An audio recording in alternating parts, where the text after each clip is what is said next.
ಪ್ರತಿಭಟನೆ ಒಂದು ಸಂಕ್ಷಿಪ್ತವಾಗಿ ಹೇಳಿದ್ದಾರೆ.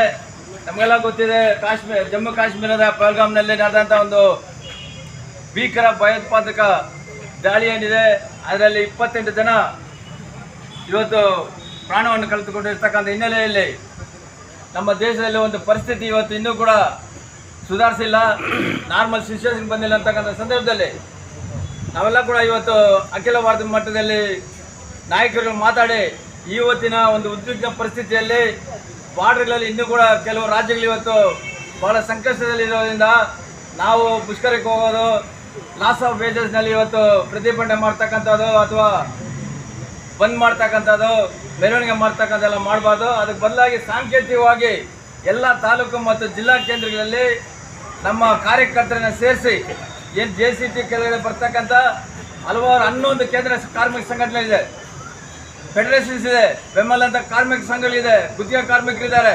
ಇವರೆಲ್ಲ ಸೇರ್ಕೊಂಡು ನೀವು ಜಿಲ್ಲಾ ಕೇಂದ್ರದಲ್ಲಿ ಮತ್ತು ತಾಲೂಕು ಕೇಂದ್ರದಲ್ಲಿ ನೀವು ಪ್ರತಿಭಟನೆ ಹಮ್ಮಿಕೊಂಡು ನೀವು ಒಂದು ಎಚ್ಚರಿಕೆ ಕೊಟ್ಟರೆ ಸರ್ಕಾರಕ್ಕೆ, ಈ ಒಂದು ಮುಷ್ಕರ ಇವತ್ತು ನಿಲ್ಲಿಸಿಲ್ಲ, ಅದು ಮುಂದೂಡಲಾದಾಗ ಅಷ್ಟೇ.